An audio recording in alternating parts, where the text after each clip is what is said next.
Let me tell you all something right off the bat. When the world wasn't watching, when the spotlight was on someone else, India made a move so bold, so precise, so full of vision that it didn't just turn heads, it spun them right off their axis. This wasn't just another headline. It was a tectonic shift in global strategy. And it didn't only make ripples in Washington or Beijing, it shook boardrooms in London, rattled policy halls in Brussels, and made even the most skeptical nations recalibrate. See, they say the smartest players in the game don't make noise, they move in silence. And baby, India moved like a master chess player with one hand behind its back, calm, composed, calculating, and still knocked the king off the board with a smile that said, "You never saw this coming." Now let me ask you, how many times has India been written off? How many times has the world looked down at its slums and called it backward? How many times have they chuckled at the chaos, mocked its multilingual reality, underestimated the soul of a billion dreams beating in unison? They thought India would remain tangled in its own complexities. They said caste would break it, borders would choke it, religions would divide it. They assumed India would always be too busy cleaning its internal mess to ever become a global player. But while they mocked, India meditated. While they analyzed, India strategized. While they laughed, India learned. And while they underestimated, India evolved. See, when you're watching the wrong screen, the real story happens where the cameras aren't pointed. That's exactly what India did. In the middle of geopolitical theater, while the West was busy spinning in its own web of interventions, proxy wars, and inflation spikes, India dropped a masterstroke that didn't require applause. It required attention. Not because it was loud, but because it was effective. Because it made the world realize they were no longer looking at a player. They were looking at a power. And the reason it hit so hard isn't because the world didn't know India had the muscle. It's because they didn't believe India had the courage to flex it. But courage, grit, perseverance, that's been in India's blood since before the modern world even had maps. You have to understand this wasn't a reaction. This wasn't panic politics or a rushed policy pivot. This was years of planning colliding with the perfect moment. This was what happens when preparation meets purpose. When patience kisses opportunity, when resolve refuses to sleep, India played the long game while others chased headlines. It took its time not because it was slow, but because it was intentional. And when the moment finally came, India didn't just step into it. It owned it like it was born for it. Because it was. Let me break it down for you. While America was busy playing world police, imposing sanctions, running covert operations, and juggling internal division, and while China was drowning countries in debt traps disguised as development loans, India was busy building something entirely different. India was building relationships, not shallow transactional deals, but meaningful, mutually beneficial relationships that could stand the test of time and ideology. Strategic partnerships rooted in trust, trade routes rooted in necessity, defense deals rooted in equality, space collaboration rooted in innovation. It wasn't just building bridges, it was building entire blueprints for a new world order, quietly, deliberately, diligently. And the beauty of it, India didn't brag, it didn't make noise, because India understands something the modern world has forgotten. Real power doesn't need to shout. It doesn't need likes, shares, or trending hashtags. Real power is built in silence, under the radar, in the shadows of loud empires. And that's why it lasts. India didn't try to outmatch the West missile for missile or dollar for dollar. It understood the new currency, leverage, intellectual capital, technological supremacy, human potential, soft power, cultural influence, data sovereignty. It built its brain trust. It developed space engineering. It dove deep into biotech. It funded defense R&D. It empowered its scientists and unleashed its entrepreneurs. And what do you know? Suddenly, the top tech firms in the world, Amazon, Google, Microsoft, were being run by Indians. You think that's a coincidence? That's not a lucky break. That's generational preparation meeting a global shift. That's what happens when you stop asking for permission and start building your own foundation. India didn't just break into the global system. It became the system. It didn't just adapt to the algorithm. It rewrote it. And once that happened, the narrative flipped. Nations that once dismissed India as a chaotic democracy were now calling it a stabilizing force. Countries that refused to share technology were now lining up to sell and collaborate. Corporations that once saw India as just a labor market were now recognizing it as an innovation hub. Suddenly, the entire world realized this isn't the India they read about in outdated textbooks. This is a new beast. And that beast isn't growling for attention. It's commanding it. Now let's talk military. Because for decades, India was painted as a reactive power. But what they didn't see was the slow, quiet transformation happening beneath that label. BrahMos missile deals, domestic fighter jets, drone programs, indigenous aircraft carriers, submarines, anti-satellite weapons, and then came the export push. India didn't just beg for defense tech anymore. It built its own. And now, it's exporting it to the very countries that once refused to sell to it. That's poetic justice. That's strategic revenge. That's power flipping the script. And while all this was happening, India made one of its smartest moves yet. It stopped chasing Western validation. It stopped waiting for applause from the elite press, the think tanks, the Ivy League analysts. It stopped begging for approval and started writing its own playbook. Rejected global narratives that were biased, confronted media that was skewed, and began shaping a discourse that prioritized Indian interests, Indian people, Indian identity. It stopped asking for a seat at the table and said, "We'll build our own damn table." And baby, once you do that, you don't worry about who's sitting where, you host your own summit. While Europe scrambled over gas shortages and America played chess with OP ice, India redefined the energy game. It diversified suppliers, signed oil deals with countries the West boycotted, paid less for more, and kept its economy steady. And that wasn't just economic genius. That was negotiation with dignity. That was strategic autonomy in action. That was a masterclass in energy diplomacy. And don't even get me started on space. Because while the big names were spending billions to get to the moon, India did it on a budget smaller than some Hollywood films. Chandrayaan didn't just land on the moon.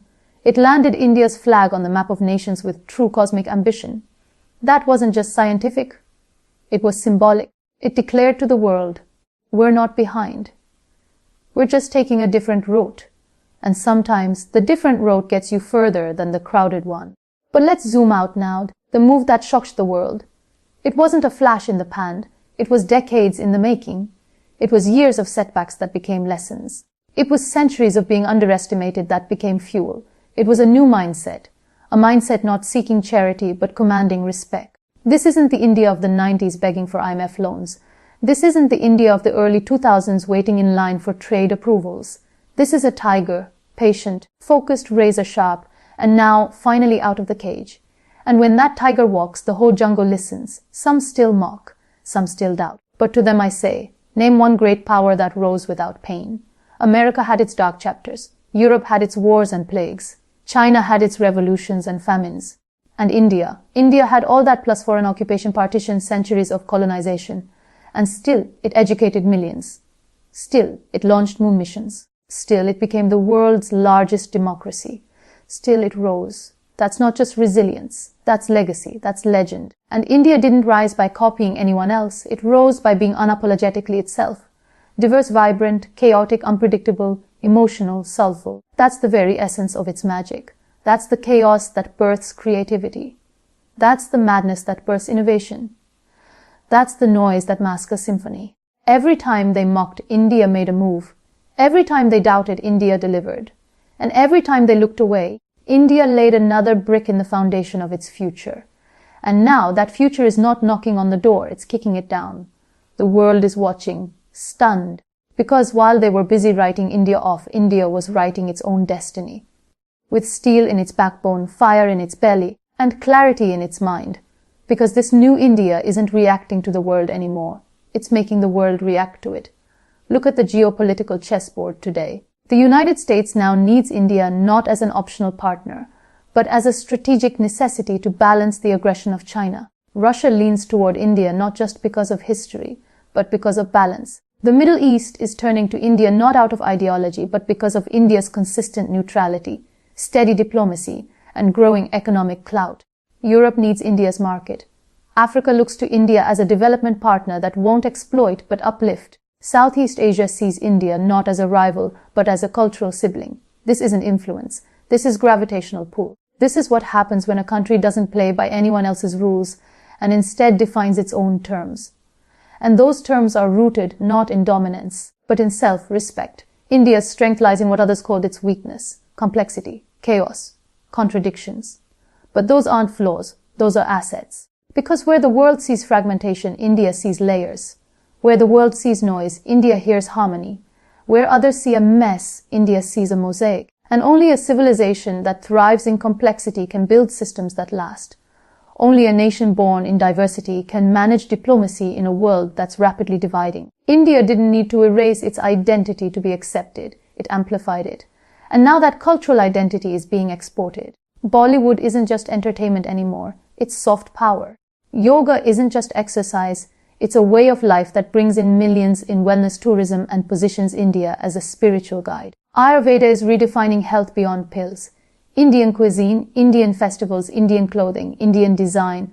These aren't just cultural exports, they're influence.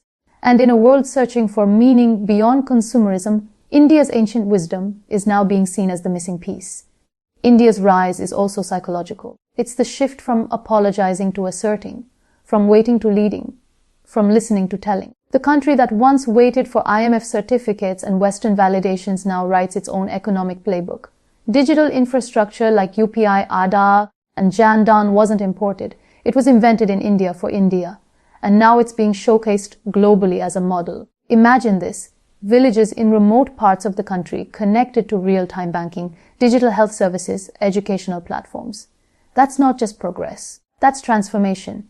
While developed countries still struggle with fragmented systems, India built a digital spine that supports 1 billion people. That's the kind of leap that doesn't make headlines every day, but becomes history later. India's foreign policy has matured into something the world didn't expect, calm assertiveness. It's not aggressive, but it's immovable. It doesn't bark, but it doesn't back down either. When the West tried to isolate Russia, India didn't follow the script. It bought oil at a discount, managed to keep inflation in check, and didn't apologize for it. Because it was thinking of its people, not of PR. When tensions rose in global forums, India didn't just deliver speeches, it delivered logic, balance, and direction. It voted based on interest, not ideology, and when it needed to, it simply said no. No to being pressured, no to being bullied, no to being used. That kind of refusal comes not from arrogance, but from confidence. The kind that's built over decades of quiet growth. And you want to know the real game changer? India didn't rise with imperialism. It didn't invade anyone. It didn't colonize, enslave, or pillage. It didn't build a war machine to force others into submission. It rose through intellect, through innovation, through integrity. That's a rise the world isn't used to. Because in history, superpowers usually rise by crushing others. India's rising by elevating itself. And that makes it not just powerful, but admirable. Especially for countries in the global south that are now seeing India as the template, not the West, not China, but India. A country that rose without losing its soul. The old global order thrived on dependency. But India bet on self-reliance.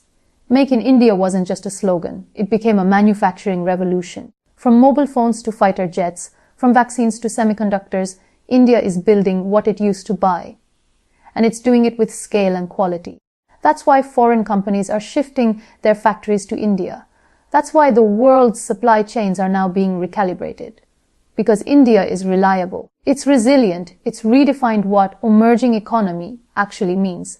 And as other powers struggle with inflation, aging populations, political polarization, and labor shortages, India has something they don't: youth, energy, optimism, drive. Over half the population under 30, millions of engineers, creators, scientists, thinkers. This demographic dividend is not just a number. It's a revolution waiting to happen. But don't mistake this youth for naivety. Because this generation doesn't want to leave India to succeed. It wants to build India to succeed. Startups are booming. Unicorns are emerging. Investment is pouring in. And it's not just from outside, it's from within. This generation believes in Bharat. It doesn't see its culture as a burden. It sees it as a launch pad. It wears tradition with pride, and yet it codes in the latest AI languages. It performs classical dance while launching tech companies. That fusion of ancient and futuristic, that's the Indian advantage. Even in the international arena, India has done what no one expected. It became the voice of the voiceless. Vaccine matri wasn't just charity. It was soft power diplomacy at its finest. When rich countries hoarded vaccines, India sent them out. When disasters struck, India sent rescue teams, not rhetoric. When countries needed help without a lecture, India showed up with compassion. And that matters now more than ever, because in a world tired of coercion, India offers cooperation. And that cooperation comes with no strings attached. That's why India's influence feels more genuine, because it isn't just about deals, it's about dignity. Now look at how global media is shifting. For decades, India was covered through a lens of stereotypes: poverty, pollution, population.